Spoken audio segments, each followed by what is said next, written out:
Okay, good morning. Hemshech Ayin Beis, volume 2, page 1200. The middle of the page, we're going to start the new paragraph.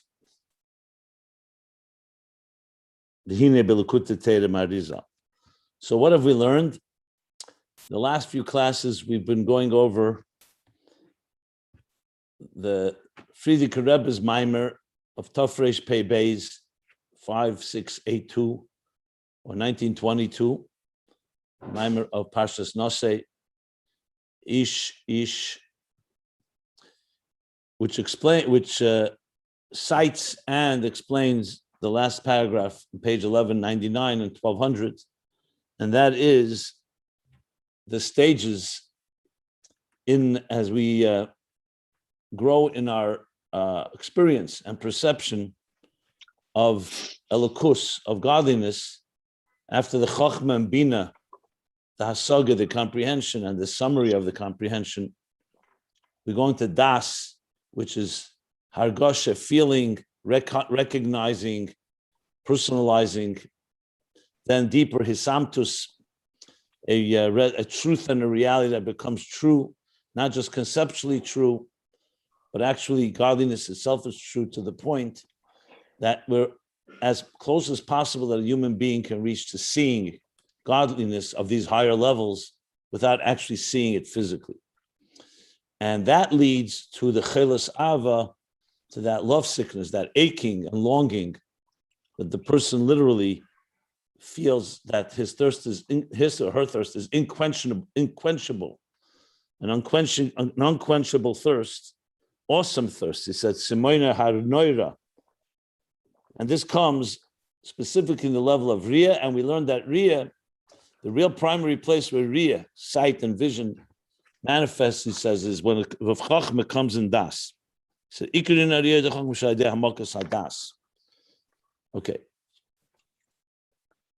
The final line in the Ayin Beis in this paragraph was that the refuah amitis, the true refuah and healing, because now comes the question, how is this thirst ever going to be quenched? Here you've perceiving and experiencing the godliness in its deepest level, and yet you can't, the thirst and the longing is deep and the ache is deep because you don't have it. So the more you see it, like you said in Tafresh Pei Beis, the more you see it, the more there's the longing. So it's like showing someone something and dangling it in front of their eyes. You're experiencing it in the closest way, but you don't have it. You cannot contain it. You can't, so to speak, experience it in the fullest sense of the word. So yes, there's something here because you have this deep awareness, but also this deep longing. So he said, "La'asid lave" is when this thirst will be ultimate. The true healing will come la'asid, when there'll be the es muhus is galas mamish, which means we won't just perceive it in the sense that it remains apart from us, but we'll actually have a bizgalas mamish completely revealed. And the second of here b'china shuv. That's critical because riyah b'muhus mamish, because you could say, you know what? Okay, I see the actual thing with my eyes. That doesn't necessarily quench the thirst. As we learned earlier, sumarim enechem, where you see with your own eyes the divine within existence, it doesn't quench the thirst. That's why the yihi b'china shuv is vital, because shuv means that you can now internalize that godliness. So it means you become one with it. So it's not just that you see this most beautiful experience. It would be like seeing your beloved and falling in love with your beloved, but you can't be intimate physically. What would that create? A tremendous longing and a tremendous craving, because you see it in front of your eyes, but you can't touch it and you can't become intimate with it. La'asid lave will be the full intimacy in a form of shuv. So it's not just longing, but also there will be resolve. There'll be the tension, but it will lead to the resolution. Now, of course, we are not on the level of longing and aching on that level, but the goal here is teaching us, this is the steps of how we get there. And then comes the second half, the shuv, which he did not elaborate upon. Hopefully he will. And if not, we'll discuss it because the Tzemach Tzedek in the Maimer Shirim, Samchuni does talk about it more. But we're going to continue now to the next paragraph. So that sums up what we learned till now. If anybody has any questions, I'm happy to address that on this topic. And then if not, we'll just continue You're going to continue with Choleh Sava in this next paragraph. But interesting enough, today's Tanya has to do with coming back to. Ultimately, we go back to when we worship to Shuv. I just wanted to mention this. Okay. When it says shuv here, that is as opposed to ratzo, meaning we're instead of us seeking out God, he's going. The Eibishter is going to be here, mamish, coming to us. Is that juxtaposition? I wouldn't phrase it exactly. Ratze and Shuv are the two sides which we learned about much earlier here in Ayin Beis. There's a whole discussion, a long discussion. Ratze is yearning, Shuv is resolving. So Ratze and Shuv is all within the person. So Ratze is when you yearn for something, and Shuv is when you're able to internalize it. So it's like tension and resolution. Right. And I was just saying he's using shuv in that dynamic as opposed to ratzo, because everything we're doing in this avoida that we talked about up until this at La Silavo is a ratzo, is an effort on our part to seek out God. And what you're saying then he here says, is and the refuah amitis, the healing, the true healing of this love sickness will be la'ased when we'll have a complete visualization of the very essence of the divine, and it will be in a form that's internalized. Yeah, I was just saying it's in that construct of shuv as opposed to ratzo. That's my only question. Ratze v'shuv, yes. Yeah, okay. That's it. Thank you. Yeah, today's Tanya explains it so nicely about it's a chas and a kol, and otherwise you keep Well, on if you go yearning. back to earlier in Ayin Beis, when he spoke about v'yadaita hayoyim, Yoyim is Yoyim and Laila. He said that these are the two movements of Ratze and Shuv. And he spoke about this at length. I'll just refer you to the pages if you want to look it up. Because that's really where it all begins. Ratze and Shuv in that level. If it's doesn't take too much time, otherwise you can go on. I don't mean to interrupt getting into a new chapter. No, I'm saying this for everybody. Give me 1 second. I want to shut the window. Is Simon continuing in Beis or in Ayin Beis? Ayin Beis, the next parak, Hineb. Although he's right now, we're talking about the last sentence of the preceding paragraph. I asked a question about the last word. Did you look at the Tanya and Chitas today? It's just parallels what we're learning. Okay.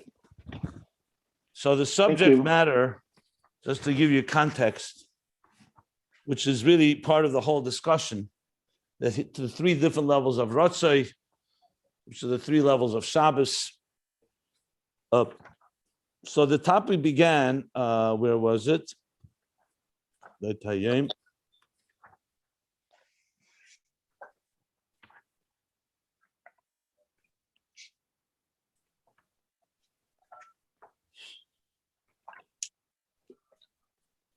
And there's a lot of discussion about the Tzemoyin and so on.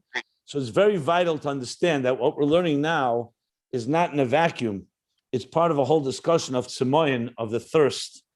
And I referred to it already, if you remember the Hatzemeya or Tzoma that he spoke about on page, that's 1023. But the subject really begins on page 1015. The Maimer of Noseh. 1015 starts Ratze v'shuv, contraction, expansion of the heart, the exhale, inhale of the breath, and that everything in existence requires a Ratze v'shuv, which is and two reasons why the Ratze v'shuv creates the pulse of life, the pulse, the contraction, expansion, like a pump. So there's the reaching, internalizing, and then he goes on at length to explain Ratze v'shuv on many different levels. That in every level you find Ratze v'shuv, in Kalim, in Oir, in levels of the Oir, higher levels of Oir. So all that is the context. And not only that, he comes back to it a lot later, before the discussion of Das Elyon and Das Tachten, where he goes into a whole discussion of, I'll just give you one more page, and then we'll go back where we are here. I think it's the Nitzavim Maimer, if I recall correctly. Yeah. Pages 1129 and primarily 1132 and on. Yeah. Right. Great. Thank you very much. This is for everyone, not just for you, Yitzchak. So well, I'm thanking you on behalf of the class. Yeah. So anyway, so regarding where we are now, the context of this whole Rotze and Chelis Ava is all about, remember, the Eish Hey and the Eish Yud, which is all coming still to explain Eliyahu Novi, the story of Eliyahu Novi, that he healed the destroyed, the desecrated Mizbeach altar. And by doing so, he invoked that the Jews called out Havayu Elikim twice, Havayu Elikim, which we're going to be discussing, is the Havayu Elikim of the Shemayim and Malval and Haaretz Mitachas. That we also want to have a Havayu Elikim that comes, the Er HaBligvul that comes specifically when you heal something that is ill, the sickness. As he spoke back, just to give you the full context, back on page 1192, the Yerapeh. So this is all part of the theme, the refuah. So it's just important to keep context there, that even though we just spoke a lengthy discussion of how one comes to such visualization, or I would say real perception of the divine, of godliness, that it's so real to you, that it causes this aching, that's the Chelis Ava. We began it all with the Samchuni Bashishes back in the previous Maimer. So that's the context here. The Samchuni, that's how you, we spoke on page 1195, before this Maimer, how we somewhat resolve the tension that's caused by the thirst of the Eish Shchera, the dark fire, yearning to connect with the white fire, which is the Er HaGvul, the divine energy that is defined and within existence, to connect with the divine energy that's beyond existence. So this is the Yechuda Tata, Yechuda Ilah that we've been talking about. Sumar Meinechem, we see it through the physical reality that we called Einei Basar Mamish. And now we've been talking about the Riyah that's higher in Yechuda Ilah, something that's not tangible, that you cannot see through existence, but you reach through contemplation, you see it through your mind. But not just your mind in an abstract way. That was the Chochma Binah Das, that it becomes so real as if you're seeing it, but it's one step before seeing it physically, because we are still physical beings, and therefore ruchnius, no matter how deep it is and how well we understand it, and how well we, even if we become ill over it, it's still not quite like you see something physically. But remember, even physical side doesn't quench the thirst. That's why you need the shuv, which is the ultimate resolution. And as I mentioned, that Tzemach Tzedek explains that it's through Torah and mitzvahs. And even here, if you go back to 1195, like I just mentioned, the Rebbe Rashab does say that's why it says Samchuni B'Sheshes, that Samchuni, which means support me, or Samchuni, how do we say support, sustain me, with B'Sheshes was with the wine. And Ravduni b'tapuchim, and wrap me with your apples. We spoke about the Ermakif, the Erpnimi, the Ermakif, that both of them come together to so-called quench the Chelis Ava, ki Chelis Ava ani. So we already learned about the quenching on page 1195. But now he built up the case of the Chelis Ava. Now we're going to continue in understanding what is this Chelis Ava, this love sickness. He's going to take it yet to another level. So we're going to begin now reading. Okay, so remember, you have to always go back and connect things. Reichat Tefillah, Reichat Shuva, yeah.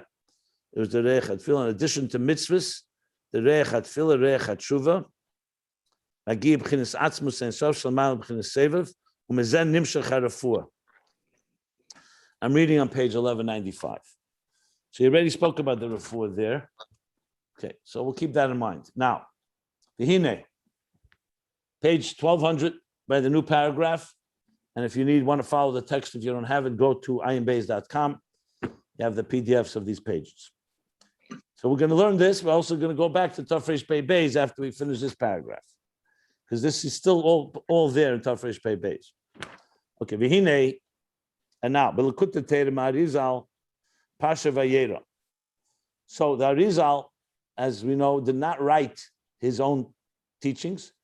Rabbi Chaim Vital wrote it. There's a sefer called the Likutei Torah of the Arizal. This is structured by the Parshas, chapters of the Torah. So in Parsha Vayera, this is what it says. Isa. This is what it says there. The Choleh b'gematria memtes.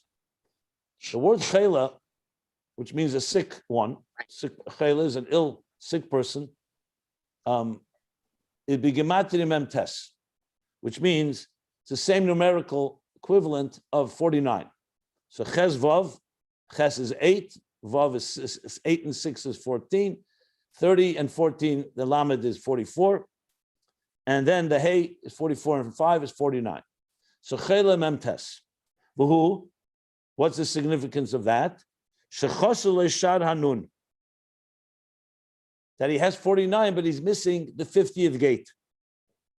So the Gemara says, and this is a common unknown thing that is brought in many places, that God created 50 gates of understanding. Nun Sharei Binah. It's called Chamishim Sharei Binah.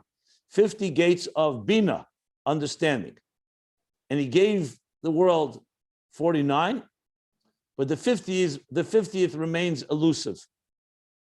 This is one of the reasons we say by Moshe Rabbeinu that Moshe was able to reach all 49, but not the 50th, until when he went up on Har Nevoi. So the Maggid of Mizrich teaches Nevoi, the mountain Nevoi is Nun Boy. It's made up of 2 Nun, 50 Boy is within it.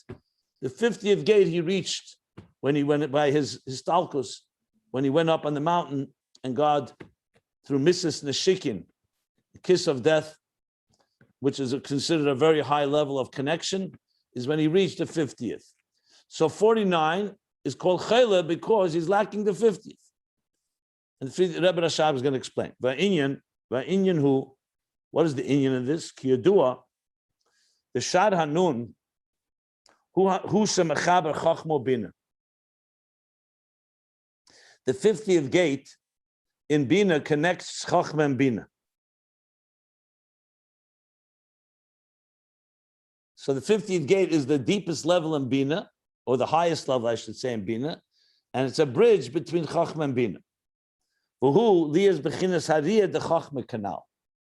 The 50th gate in Binah is that it creates a riyah in Binah. Remember, v'chacham b'bina, chacham b'bina, was that Chochma is nimshach, the riyah, the vision of Chochma is drawn into Binah to keep it honest, make sure it's focused, and also to bring it to the Nekudas Atamtzis, the summary that's aligned with the initial point of Chochma. So it's not quite the vision of Chochma like we learned, but it has its clarity, behirus that we learned. So,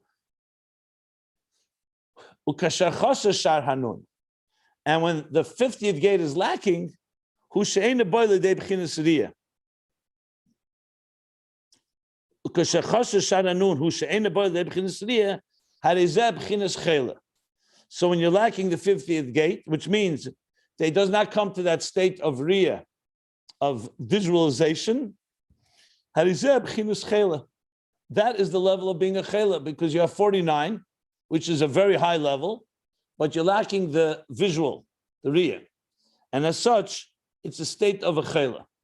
Now, obviously, this is not a choleh in the natural say a person who's sick, who has, God forbid, a disease or illness. This clearly is an illness, of course, a spiritual one, of lacking that level of riyah. Now, I know there are going to be questions you're going to ask. One second, didn't we learn before that riyah creates the choleh? And now we're learning that without riyah, you're a choleh. So let's continue on. The question is obvious, based on but let's continue on, see where he's going with this. Okay. So the mempes is the lacking the connection between Chochma and Binah. That means the riyah, part of Chochma, and that's the state of choleh, illness. V'yadua, and it's known, the ba'atzilus habitl hu b'chinas Chochma.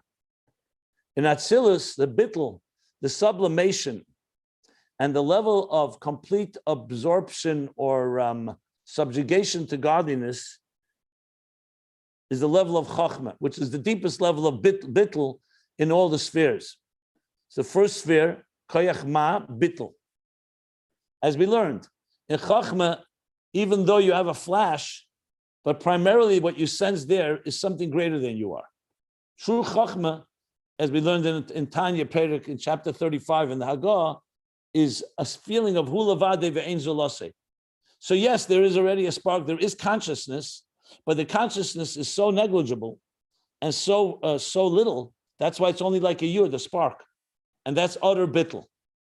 So that radiates in Atzilus, as we learned, Abilah mekanana be'Atzilus. That Abilah, the supernal father, which is Chochma, nests in Atzilus. By contrast, Aval beBriya, but in the world of Briya, hu b'chinas Binah bolvad. So we know that Binah imeilah mekanana beKursaya. The supernal mother, which is Binah, nests in Kursaya, is the world of the throne, of the chair. Kursaya is kisei in Aramaic, the world of Briya. Are you quoting the Zohar? Are you quoting the Zohar? No, I'm quoting different things that say in different places. Is that a Zohar? I don't know. I'm asking you. What there is Ima? It may be in Zohar, maybe in Arizal, in Eitz Chaim. Okay. I don't remember the source right now. It's Binah alone, meaning it's lower than Chochma. Bilvad should not be understood as dismissing it. In contrast to the bittul of Chochma, which is utter bittul, that you are essentially sensing something greater that is channeling through you, Binah is already my understanding of it. Comprehension, as we learned, is already a yesh compared to the Ayin of Chochma. So we already learned earlier, if you recall on page 1198, he said Chochma is Ayin and Binah is yesh. So here's now he's speaking a bit different, same idea, that in Briya it's only Binah, the Ein Sham Gili HaChochma. And on its own, there's no Gili HaChochma there. U'Komishon is Bar Le'il. That's what distinguishes Atzilus from Briya. They're two different realities, two different types of consciousness. So in Atzilus, you have an existence, but the existence is completely senses, like we say, Oves Hein Hein Amarkova, that the patriarchs were complete chariots, 24/7, channels to the divine.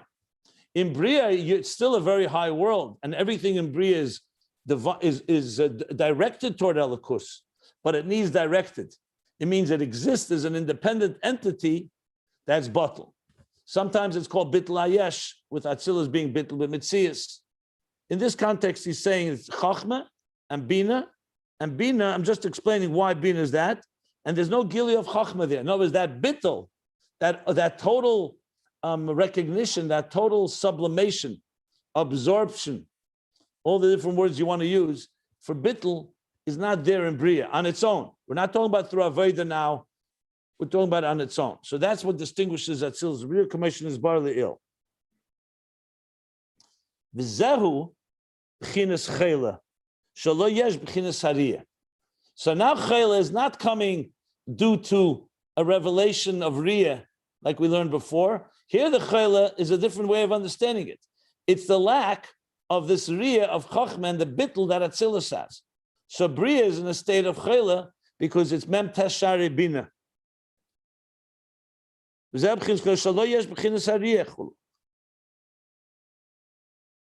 So that causes, it's a sense like the illness of the chela of the illness, the love sickness of not having the riyah of Chochma, only having the shmiyah of Binah.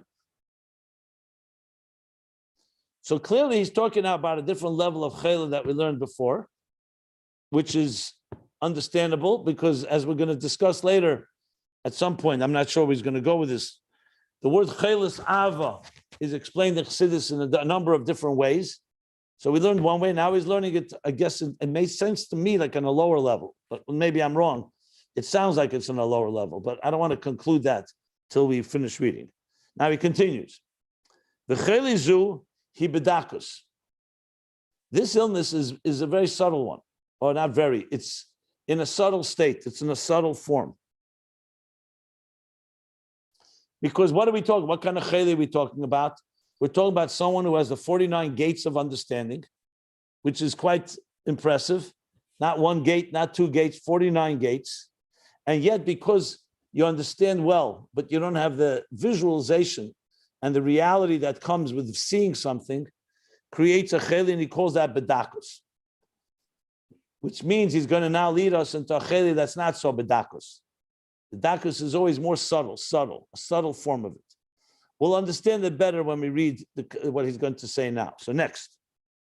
Omnom, however, mavur b'mokem acher, elsewhere it's explained, shezeh hoyesibus cheta egel, mashayardu mebchinas riyah, that this was actually the cause for them building the sin of the golden calf. Remember, they saw by Matan Torah they had a state of riyah, Re'enes Anishma. The Jews saw, they even saw the sounds. And then 39 days later, they built the golden calf. So elsewhere it explains what was the cause. Because had they still been under the impression of the riyah, they wouldn't have been able to build a golden calf. So he says, the reason is Mashayardu Mibchinas riyah. They went down a level, they descended. They, so to speak, lost sight of the visualization of the reality that they experienced by Matan Torah itself. And he's going to explain now what this means. So here you right away see it's not so dakos. The first, what he said till now was dakos because you're not talking about a sin. You're talking about you're not able to have the 50th gate. So therefore there's an element of aching and Choleh. Here he's saying it's actually the cause of the Chet Egel. Chet Egel was not a subtle thing. Chet Egel was a major sin of Avodah Zarah, idolatry, and all a result of lacking riyah. So it's a far worse consequence. But we need to understand what this means, so he's going to explain. Yehine, let me just say one thing just to help, because when you start reading this, it sounds like the Rebbe Rashab is just going off to explain Choleh Sav in so many different ways. And you can wonder, why is it so relevant to our theme here in Ayin Beis? I mean, it's great to hear all the different levels, but I want to just say this. It seems to me, the reason this is relevant to the whole discussion is because let's not forget the central theme, the interface of Ayin Beis, the interface of trying to connect us with Elokus and godliness, existence and the divine, and all the different levels of the interface. Now we're talking about b'shamayim imal v'al aretz mitachas, connecting with the divine that's within existence, connecting with the divine that's beyond existence, which is very much the theme that we've been learning over many pages. Das Elyon, das Tachten, the higher perspective, where the Yesh Amiti, God is the reality, and existence is all in the state of Ayin and Bittul, or the other way, the Yesh Nivra is a prominent, and the Yesh Nivra and the Ayin of the Yesh Nivra, which is the divine that's within existence. So we're talking about, the point is that we want to interface, we want to connect, integrate that.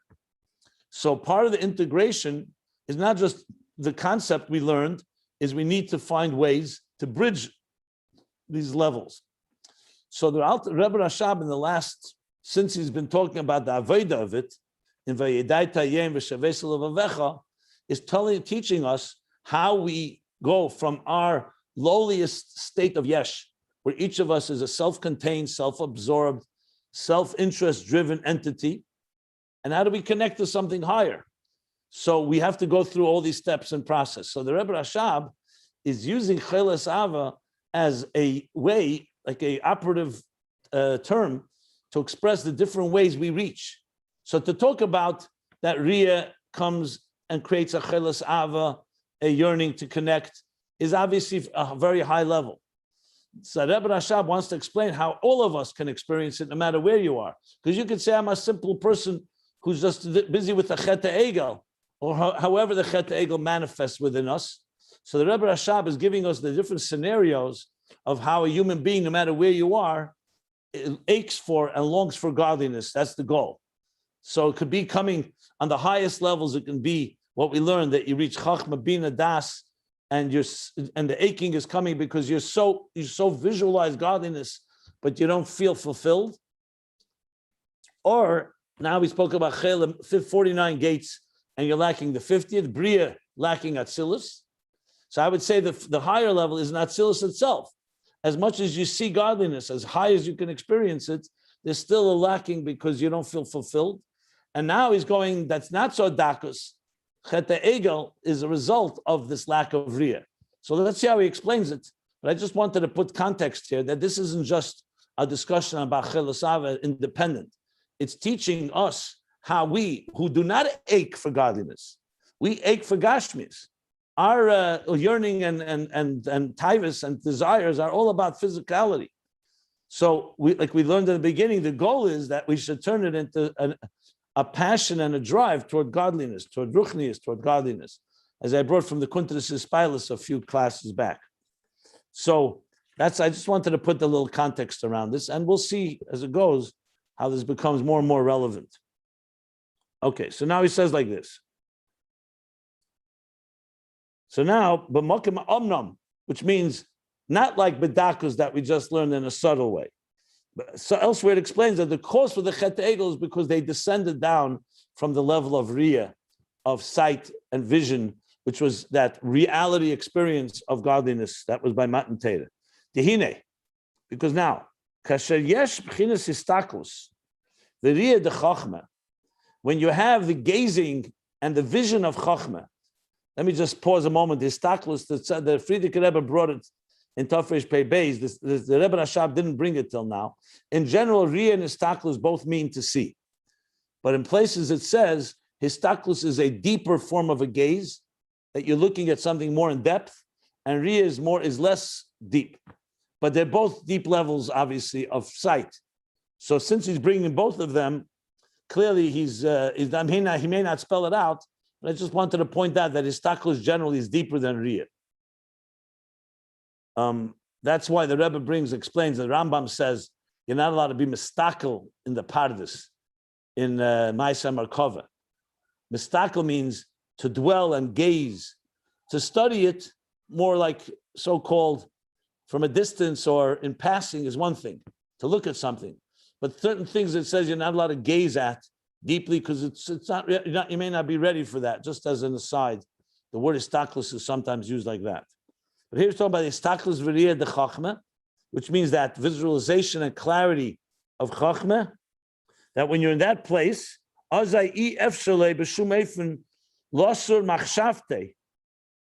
you're in a state of such type of, you're mesmerized by the sight of Chochma, by the sight and gazing of Chochma, it's impossible that your thoughts should be distracted.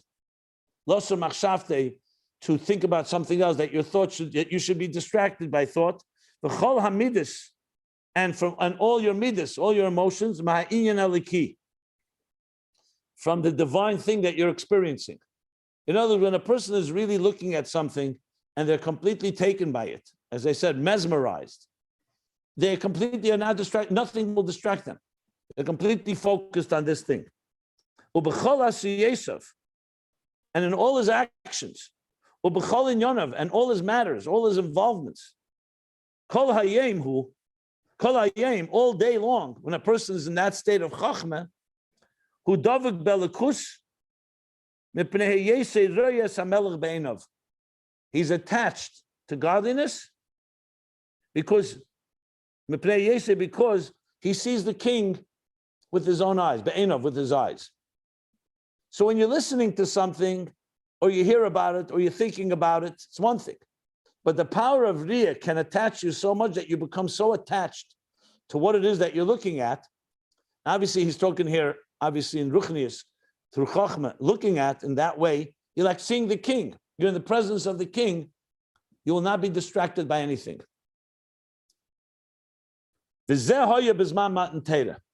And that was the state of being that the Jews were at by Matan Torah. Shenemar v'chol ha'om royim es hakelis. The entire nation, like it says, the entire nation saw the sounds.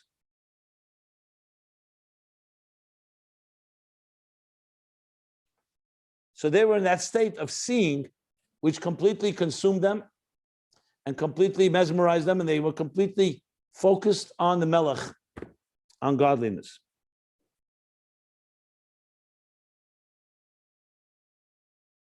V'zehu, I believe this may be a pasuk in Mishlei, I'm not sure.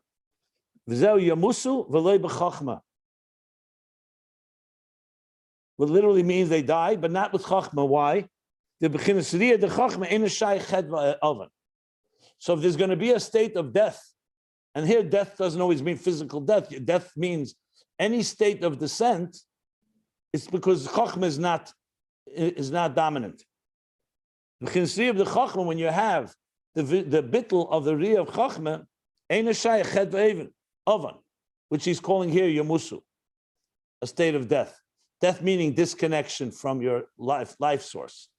So when a person is in a state of riyah chochma, huh? Iyov. Yamusu v'lo b'chochma. Sefer Iyov. Iyov, you said. Yeah. Oh, okay.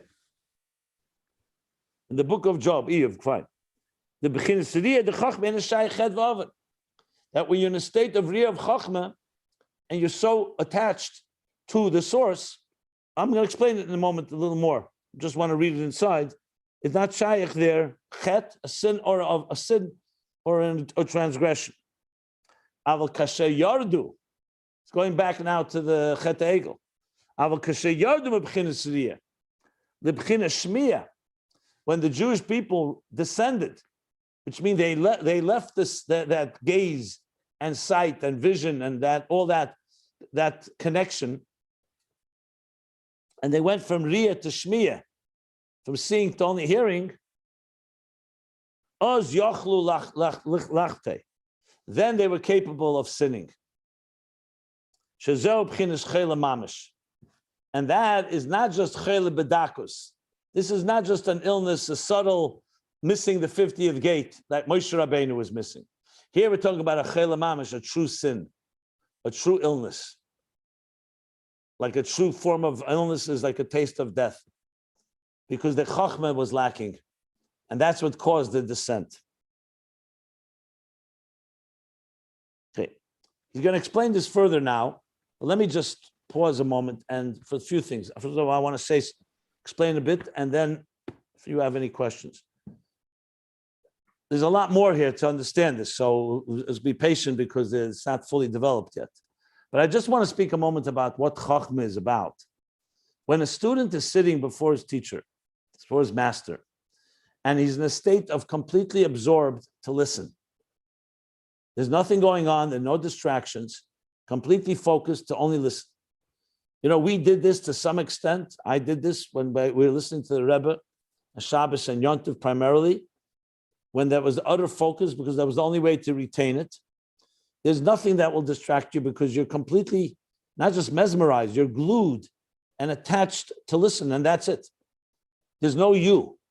Your whole you and your interests and your feelings and your thoughts are completely put aside, total focus and concentration. It's utter bittul of Talmud to the Makabel to the Mashpia, the Talmud to the Rav.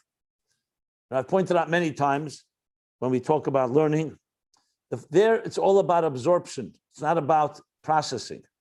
So the Talmud cannot afford to begin to process, let me understand what my teacher is saying, or this is gishmak, I enjoy it, it helps me understand other matters. That's processing, and that's not what's supposed to happen then. I did the Torah lemivla lepolit. When you're busy absorbing, you can't be busy exuding. When you're listening, you can't be speaking. Just like when you're speaking, you can't be listening. So there's that state, klei reikon, where the student completely puts himself aside and all his interests is completely focused. Obviously, here he went even further, because when you're completely taken by alakus, all your actions and all your activities are completely directed toward godliness, because you're seeing the king. So that's even more than what I just described. What I described was, at least I was giving an example in study, in learning, of how we first listen and then we process. But he goes deeper here. But I just wanted to give an example. That's Chochma. So Chochma is wisdom looking up to Keser, the Mashpia, and all it is busy trying to absorb and trying to retain that which Keser is Nimt Mamshech and Chochma. Then there's Binah. Binah is now understanding it. There, it's not just listening and just absorbing. Now you want to understand it. You have to develop it, flesh it out, understand it well. So on one hand, now you're getting to internalizing it, but you have to make sure you have to always be on track. That's why you need the Chacham B'Bina, just as an aside, to make sure. But if the Riyah is lost in Bina, what happens is now I'm here. So yes, I'm still focused on understanding it, but now there's the capacity of wandering off to the point, like he said here, that they actually were able to do a Cheteh Egel to that extent. Now you could ask the question, what do you mean? Okay, fine. They don't have Riyah, but what about Shmiya? It's pretty good. There's still 39 days from Matan Torah, and they still remember what they heard, and they remember what they saw as well. Yes, they're not right now under the magnetic influence of the Re'im Esakelis. They moved away from there, but they're still pretty high level. But the bottom line is, once you're not at that point, anything can happen. Like we learned, Bina could be very focused. Bina can start out with good intentions. It wants to understand Chochma, but there's an eye. And you're no longer completely glued and mesmerized by the Melech, which means you're completely absorbing the Melech. So on one hand, it's necessary to go to Bina and Shmiya because we need it, but there's always the risk because you can't remain standing in front of your teacher all the time. The goal is that you should take what you learned and internalize it. Now, when you do that, you could wander off, and in this case, always becoming a Choleh Mamish, where a person is completely disconnected to creating even the Egel Hazav. Does he tell us how to do both at the same? Here. I just wanted to add a little explanation. 1 second, I'm finishing in a moment. Then I told you we'll stop for questions. I rest assured, I will always stop for questions. You just have to be a little patient. Like, we're learning, try to absorb, and then we process. So that's what I wanted to add here. There's going to be a lot more as the Rebbe Rashab continues explaining. But if anybody wants to ask anything or comment, go ahead. I just want to know, does he ultimately give us a hint how to do both at the same time? What do you mean, to sin and to see God? Yeah. I don't know if that's the goal. Is that the goal? Is to be able to sin and see God at the same time? No, not sin. To do Riyah and Shmi at the same time. I mean, ultimately that's what we want to get to. But how do we hold on to Riyah at the same time doing Shmi? Well, in the previous page we learned about it, how Chochma keeps Bina in focus. And I'm sure he's going to say more about it, but if not, we'll talk about this. Of course, that's going to be the goal. But first, you have to know Yediyas HaMachla Chetzer Refuah, no pun intended. You need to know the Machla, the Cheli first. Awareness of the problem is have the cure. The problem is many of us think we're already there, or we may think we're there. So it's critical to understand first to diagnose the problem. Once you diagnose the problem, then you say, okay, now what do I do to make sure I don't fall from Riyah to Shmiyah, and so on. That's exactly what he's leading to. He's not coming here to criticize. He's coming here to understand what happens in human beings. This happens all the time. Every one of us have inspiration at times, and the moment of inspiration, you're ready to do anything. A little time passes and it dissipates. It's all part of this equation, how we get there. This is all part of the interface of how a human being like us, with all our flaws, can come to reach higher levels. So we're far from finished here. This will be addressed. My question here is the machla here, the Choleh here that the Rebbe Rashab's talking about here is the same Cholas Ava that we talked about in the preceding paragraph? No, absolutely not. I already pointed out it's 3 different Choleh. I see 3 already different ones. No, the previous paragraph is not a Choleh, it's not a sin.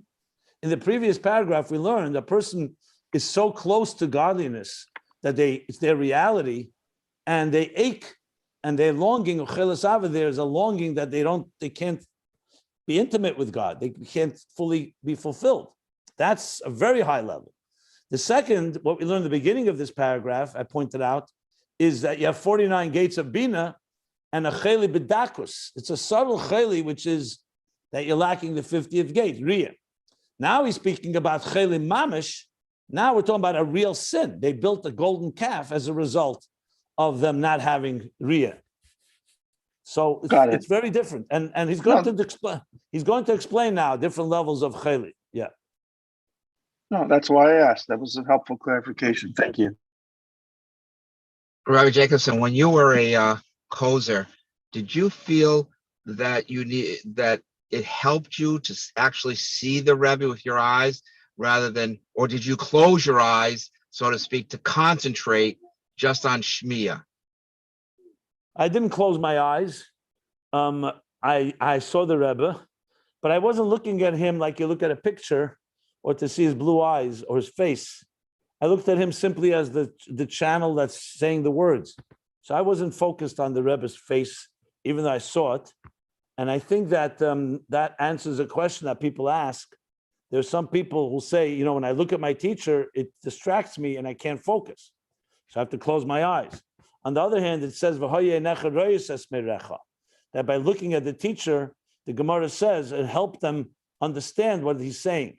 So I think it comes down how you look. If you're looking like some type of tourist who is who's passing by and just looking at images, like look at a painting, it's definitely not going to help you appreciate understanding it. If you're looking only as that's where the voice is coming from, and that's where the ideas are flowing from, and you're completely absorbed by it, it doesn't distract you, which is what happened by me. I would think help. The Gemara said about I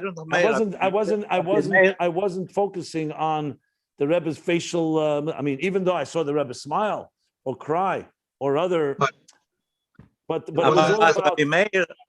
I just said that Gemara. Yeah, when he saw, it helped him understand. Yeah. The reason why I was sharper because I was sitting in front of him. That was what I just. That's what I just mentioned without saying Rabbi Meir. Yeah, correct. I have a question about the Kabbalah. Elazar. Yeah. You got your question answered? Yeah, I just think that you're probably looking at the Rebbe actually helped your integrate it, helped you. Because I just told you I wasn't looking like you look at a painting or I wasn't interested in the image of the Rebbe there. It was the Rebbe as the Rebbe speaking these ideas. It's like what it says, Oisius machkimois, that when you look at the letters on a page, you're not looking at the letters. You're looking at when you look at the letters, you can absorb the idea better rather than when you close your eyes and just imagine it. So the letters themselves, they're basically what I say very often. When you look at the letters, you almost forget that they're letters. You ever turn pages, Halavai would be an Ayin Beis, like a page turner. You don't even realize you're turning pages or you're reading words. You're so taken by the idea. So the letters actually are critical, but you become so melted into them and dissolve into them, you don't even notice they're letters, if you know what I'm saying. Yes, thank you. So it's that's the highest levels of it. It's literally, do you ever think of a time you gazed at a real work of beauty, whatever that may be, a painting, a person, something that was completely mesmerizing. There's no you there. You're so taken by it that you dissolve into the experience. So the Riyah brings you to that place. Hasaga, on the other hand, is understanding. Understanding is already one step removed because now I'm understanding it. It's not I'm dissolved in it. Okay. Yeah, because when I saw the Rebbe, I saw the truth of Torah. That was basically a godliness. So it absolutely helped me to understand it and take it and integrate it.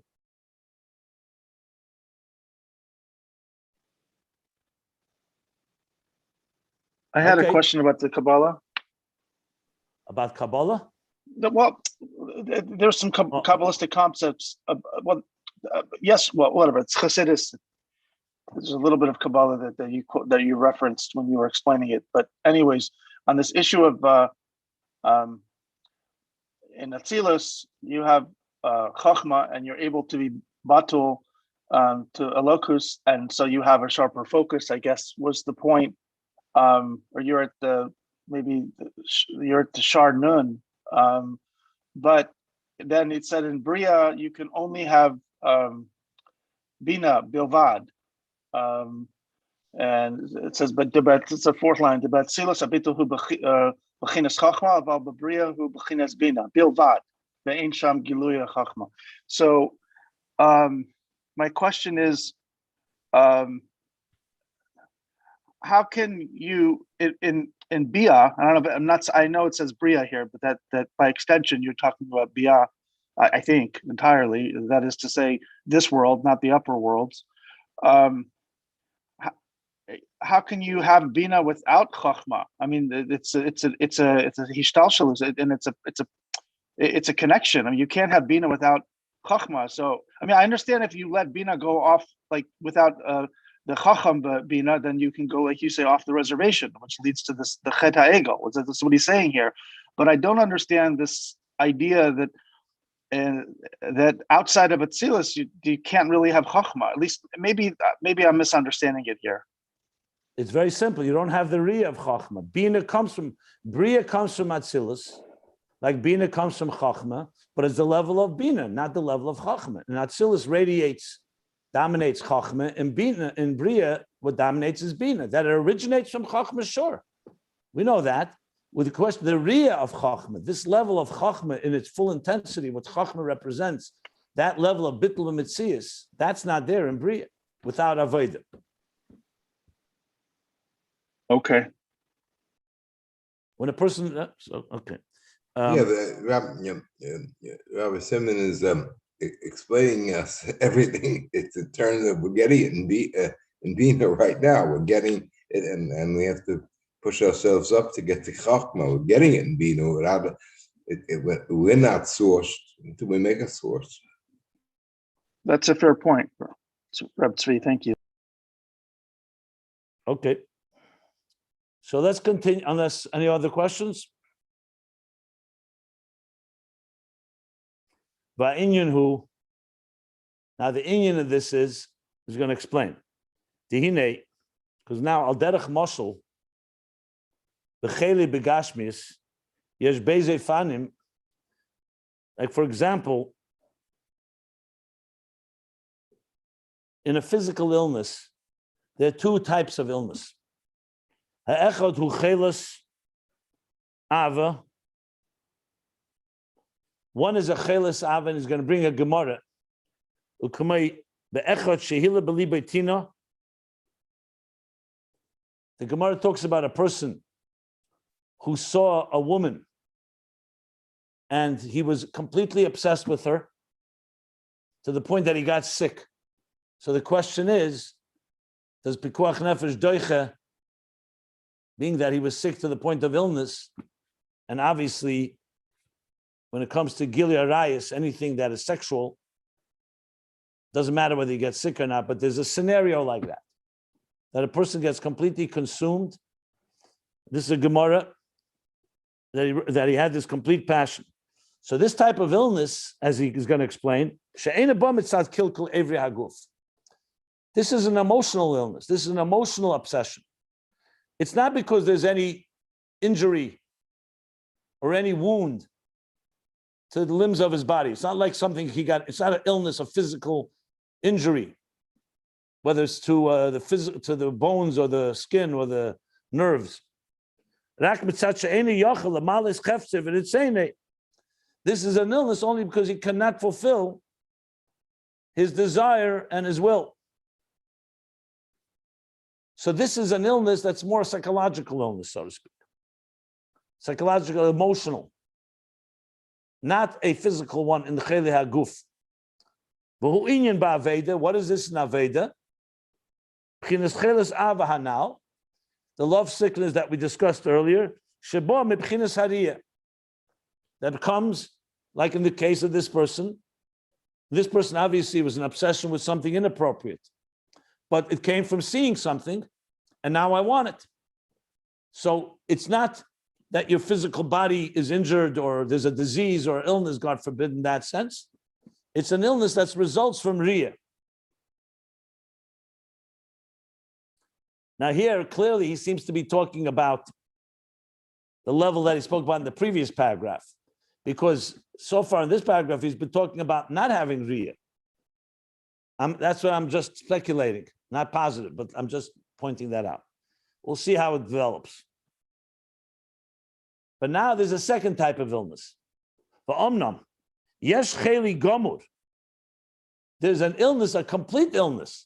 Now he's talking about cheli gomur means it's not just based on something you're longing and aching for, but a cheli gomur, haba mekilkel evri haguf, where the person is actually, the limbs, the parts of the body are actually been damaged or wounded or injured, or in any other way are sick or diseased. And due to this, he literally is bedridden. In other words, he can't function physically. And his temperature, his natural temperature goes up. In other words, he has real high temperature. Talking about a physical illness now. And due to his illness, he loses taste. He can't taste food. To the point that which is sweet tastes bitter, and that which is bitter can be sweet. In other words, his whole taste buds get messed up. And he's able to desire basically destructive or damaging or unhealthy food. Unhealthy foods.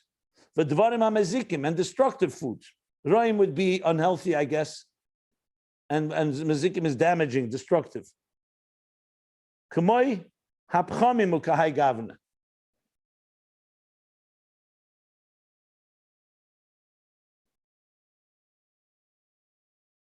What's pachamim?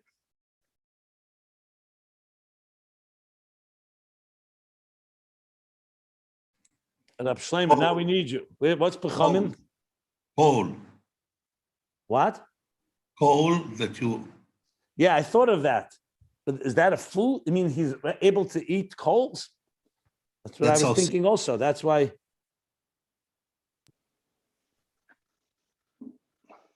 That's why he's sick. He likes this. You ever see anyone that's so sick that they want to eat coals? Pechamim is like the ashes from the wick. Yeah, maybe. Or burnt bread or whatever. Well, when people eat poison, even now they give you charcoal to help you neutralize the poison. So people do consume charcoal. Maybe that's it. Okay.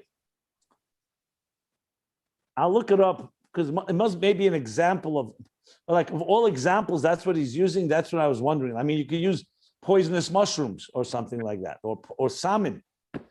Okay. This is something that has no taste. It's like, but it looks like it's Dvarim HaMazikim. He went even further than no taste. Now he's talking about something that seems to be also destructive. Okay. Sugar is also a davar mazik, but that everybody likes. This is something that has no taste and is damaging. Okay. So we'll say pchamin could be ashes, coals, carbon, charcoal, anything of that nature. Kahai gavna and similar. Fine. Al kaponim, what you have here is cheli is very far cry from the first level of cheli. First level of cheli is you see something you really long and you get sick because you get obsessed with it because you don't have it. Now we're talking about something that actually physically affects the person. He's actually sick in bed. And like he said here, he has fever, cannot taste. His taste is distorted, can even desire things that are unhealthy and destructive. So what is that in Ruchnius? Ukamoi kain hu beruchnius b'cheli hanefesh. Same thing is spiritual. In the spiritual level, what is this type of illness? In contrast to the first type, he says, is gabrus eish zor v'chem hativi denefesh habamis. Kweke beruchnius b'cheli hanefesh. That you have this also, just like cheli haguf, is cheli hanefesh. What is this illness? This illness is not just the lack of something you're not fulfilled by, but here you actually have an eish zor. a foreign fire, an alien fiery passion of the animal soul, haboyan, that's burning, bikirbai, burning inside him, that it's saying zodis, an alien or foreign desires that are obviously not godly. And havli elam means the nonsense of this world. The pettiness or the havli means emptiness. Maybe that's why he said pechomim, because pechomim, there is also fire in it. That could be. That could be. That could be. Yeah, makes sense. But we still need to distinguish between this and the one that the echad shehila b'libay tina. This is the second one, I think. No, this is, of course, the second one. Yeah. There's no question. Anyway, I'm going to explain. Umaymi kasatzmei, on page 1201.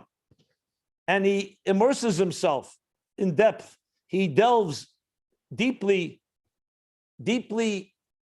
immerses himself b'inyani elam haza, in the matters of this material world, the taiva zodis, strange alien desires, the kol chefse v'ritzena,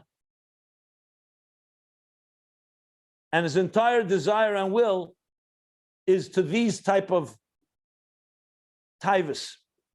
Hashem shachuch libei, and from God, his heart has forgotten God. Basically, it's a person who's completely obsessed, completely immersed in the matters of this material world and all its temptations on all levels, and he's forgotten God. So this is not like the first level of Choleh, which was because you saw something that you desired and you're lacking it. Like he said earlier, you're seeing godliness and you're missing it. Here's the opposite. You're actually completely immersed in the fires and the passions of this world, and you've forgotten about God. Islam is the opposite form of Choleh. One is a Choleh because you see godliness and you don't feel fulfilled.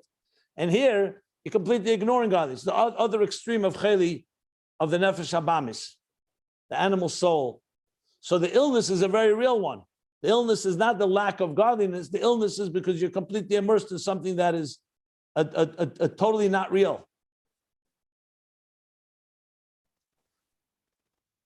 U'kamoshe kosav, ki ponu elai eirif. That you're facing, ponu elai, you're facing me eirif with your back. The gamasha ponu elai, hu b'chinas eirif. That even that which is directed toward God is also in a form of eirif, like the back, b'chinas acharayim. So does he mean the pshat in the thing that ponu elai, you can be standing right near godliness, but you're turning your back to godliness because you're focusing on your own physical pleasures? That's what it sounds like. Ponu elai eirif. Gamasha ponu elai. Yeah, it's an eirif, a state of eirif.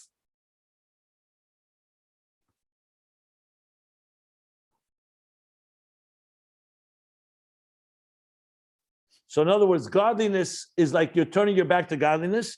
And where you're directing your pleasure, it's in matters of this world. I'm just wondering how far I should go here, because I see he's continuing to explain this. Yeah, we're going to stop here. He's going to continue to explain the mashal that all the things that happen to physical illness, high temperature and tasting sweet and bitter, exchanging them and all that. He's going to explain that all in Aveda now. So the high temperature, he explained, passion, the fires for the passions of this world. And he's going to explain the others. So now we're going to learn about a Choleh that's the other extreme completely, that obviously relates a lot more to us than the higher levels of Choleh. But he has talked about higher levels, and now we've gone to a Choleh that's very literal. And Naveda, it's essentially being controlled by your animal soul. Okay, before we stop here, if anybody wants to ask anything, but I'll stop here because I think I want to go slowly. I don't want to rush it. So I think, Reb Simon, that is not going to explain, to go back to the Cholas Ahavo, the Re'io, because the next 3 pages, I think, is going to talk only about this type of a Cholah. And with them, he will finish this part of Ayin Beis. I think so. We'll find out. I don't know. And listen, anything that seems unclear, we'll try to clarify. Remember, we have the Maimer of Tafresh Pei Beis. That's going forward. And we have the Maimer of Tzemach Tzedek going back. That's the basis of all of this. So there's Maimorim that talk about this. But the Rebbe Rashab is giving us the full picture. That's why I gave my introduction. He wants to give every one of us, no matter what level Choleh you may be, you can come to recognize what is lacking and then work and grow from there to connect. So we'll see how it goes. Anybody else want to comment, any questions? Or okay, if not, we stop here. Top of page 1201.